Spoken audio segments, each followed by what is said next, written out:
Hey guys, welcome back to my YouTube channel if you're returning, and welcome if you're new. Today's episode is all about target audience, branding and finding a name for yourself.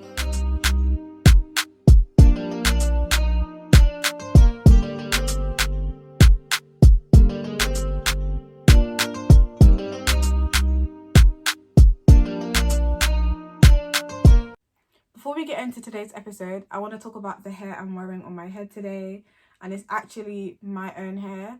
This is the sample I ordered after I went through the whole process of ordering a bunch of vendors and then choosing a vendor. So this is my chosen vendor, and I wanted to wear the hair first just to test it out for myself. So I think it's a 16 frontal, 16, 16, 18 and body wave, and it was installed by my babes, the Lush Lab UK. So if you want to go on Insta, I'll probably leave her link in the description below. Oh, and my nails, Reb Artistry, that's her makeup page, and Reb's nail room is her nail page. I'll leave that down below too.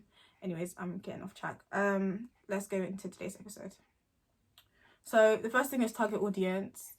I can't lie, target audience was stress for me because I just didn't know who I wanted to choose. I feel like a lot of people, they just want like a wide range of people to be their target audience. But one thing I learned was everybody can't be your target audience. You can't please everybody. And the more you like narrow down your target audience, the more you're able to customize everything in your business to really suit them. So you're actually going for those customers that, you know, that's your clientele, that's the people you want to be selling to. So with your target audience, it's literally just the ideal customer who you're selling your product to. So yeah, the main thing to remember is everybody is not your customer. Yeah, just learning about them tells you who you're marketing to. You learn more about them, and then it determines a lot of business decisions. For example, your colors or the way you post on your socials, what your website looks like, etc. I wanted women who wanted to invest in good hair, in good quality durable hair. Clients that would come back, that would actually like, yeah, have a relationship with my brand. So they would actually be coming back. So currently, I think that's like my target audience. I don't have a specific age because I feel like a lot of people leave out the older generation, and I always have aunties asking me for hair. So I'm not forgetting about them. I'm going to cater to them too. But my target audience is people who want to invest in their hair. I'd say from about 20 to 40 maybe, or like 16 to 40, around that age. It doesn't mean that if they're not in that age you can't sell to them. It just means those are the people that I'm focusing on. Like, I'm trying to find out what they like and what they want, and I'm trying to make sure that it's in my brand so that they actually want to order from me, or I'm actually trying to appeal to people. Okay, moving on from target audience, the name.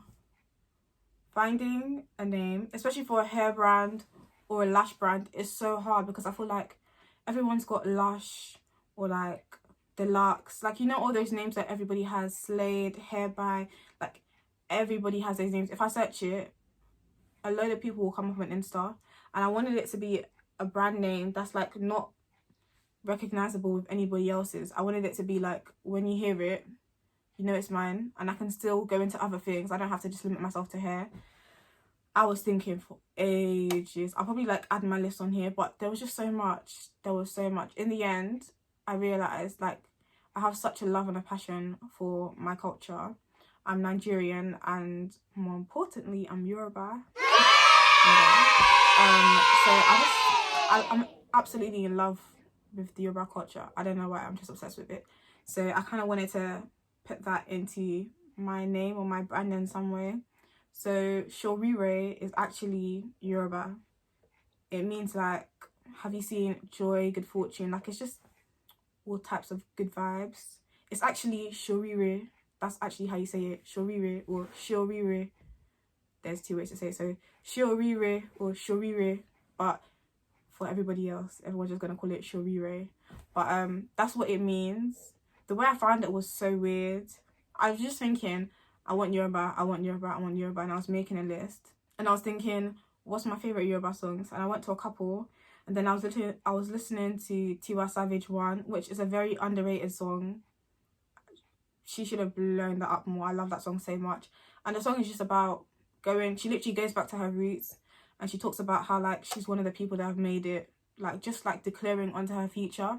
And it was just like, I love the song so much. And she was talking about, I might insert a little clip here or a little soundtrack here or whatever, but she literally sings it in the song, and I just listened to it and I was just like, I like this. I'm one of them. Tabanita lon shorire. I'm one of them. Tabanita lon shorire. I'm one of them. My mom, she was like, what are you talking about? Because I had to change the spelling, so mix it up, play around with it. So mine is Shorire. Like, I can change it to Shorire Beauty or Shorire Hair and Lashes. What are we going to talk about next? Next, we're just going to talk about marketing really quickly, and that's going to be the last bit of this video. Marketing is literally just bringing awareness to your products and services, like to your potential customers. So there's a load of ways you can go about this. You can do free promo on socials, but these days, a lot of the influencers are getting you to pay for your promo. So even though you're giving them the product free, you still have to pay them for posting it. But I would suggest definitely make sure you get a contract, even if it's like a contract that you just send an email or whatever. Get a contract, because a lot of them, they might take your products and then not like post it or tag you, and you'll be like, oh, you sent it to them. It's not in writing, so you can't prove it. So make sure if you're going to do promos, just have like a template and then send it out to the different people you want to, because it does help. A lot of influencers have followers, and when they're looking for stuff, they can actually just go to their favorite influencers and find you tagged. There's Instagram, Facebook, Twitter, Pinterest, YouTube, Snapchat, WhatsApp. There's so many socials. So I would suggest like mastering one social media platform at a time. So right now, I'm focused on Instagram. Like, I'm really trying to get Instagram to look good. I really want to work on my graphics and stuff like that, just to make sure the page is actually neat and clean. But I want to look for other ways. I know some people do Facebook ads and stuff like that, and Instagram ads. You have to master that too. Like, it's not like easy. You got to work on the algorithms, etc. So it's something you can look into. But the most important thing is to be consistent with your content and make sure that you're putting out content that people actually want to see. If you're just putting out content that you like I follow people that I like what they're posting. So if you see that they're liking a certain type of picture, keep posting that certain type of picture. Like, you can do trial and error, see what people like and see what they don't. But remember, at the end of the day, you're catering to your customers, not just what you want to see on your site. And make sure it actually has something to do with your products and services, not just you're posting because you like it. I think one thing that goes really far when you're on socials is doing DIYs, tutorials, like helpful tips, answering questions, sharing info, like actually interacting with your audience so they know like you're a person, like they can actually connect to you. Because a lot of people, if they like you, they'll want to buy from you and support you. Keep in mind, I think these are things to keep in mind. Have patience. So it might not show when you first start, but with consistency, you'll start to see results. And I also think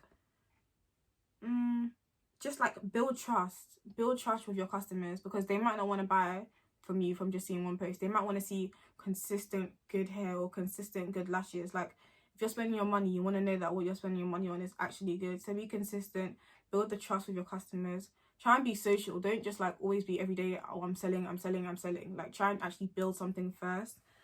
And yeah, create value. Try and inspire people. People follow people who they believe inspire them. So on my Instagram, I'm going to have to be posting different kinds of hairstyles, but also be careful with that. If you're going to use inspo, write it's inspo and it's not your real hair. Because a lot of people feel like they're being cheated or scammed when they buy hair, thinking like the video they saw on the Insta or the socials was from like the vendor or that Instagram page or whatever, when in fact they were just posting inspo, so it wasn't even their hair. So you got to be careful with what you post. Make sure that if you're posting inspiration, you write down inspiration in those comments, so people aren't buying expecting your products to look like the inspiration you posted, because that's not what you're selling. And a lot of people can see that as being scammed or cheated because you're literally falsely advertising, because it's not your work. Okay, so with branding, I'd suggest choosing a colour scheme, and colours actually have meanings. So personally, I chose browns, nudes, whites, creams, like really neutral colours, soft colours. I love those kind of colours. Nude is like warmth, modern, sophisticated, delicate. And then pink is like feminine. Cream and beige is neutral, calm, pure, soft. So that's the kind of the vibe I was going for. Neutral, soft, like that's what I wanted. So those are the colours that I chose.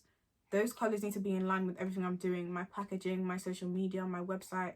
If you're going to choose brand colours, you have to actually keep it going. Otherwise, there's no point in choosing brand colours. Like, it actually has to be consistent to show that this is all one brand. I'm gonna give a couple sites and apps that you can use to actually help with your branding. So that is everything for today's episode. I'd say if you want to register your business, because I've registered as a sole trader, you should research into that more. There's so many videos on YouTube. If you'd like me to do a video, just let me know. But there's so many videos on YouTube, and it's a simple process. You can like find it out for yourself. There's also like limited companies. There's a load of things you can do. So I'd say research that yourself even more, because it's like, it's important. Like, it's not something you just jump into. But yeah, thank you for watching today's episode and getting to the end of this video. If you have any comments or want to say anything to me or give any advice or ask any questions, please leave your comments down below.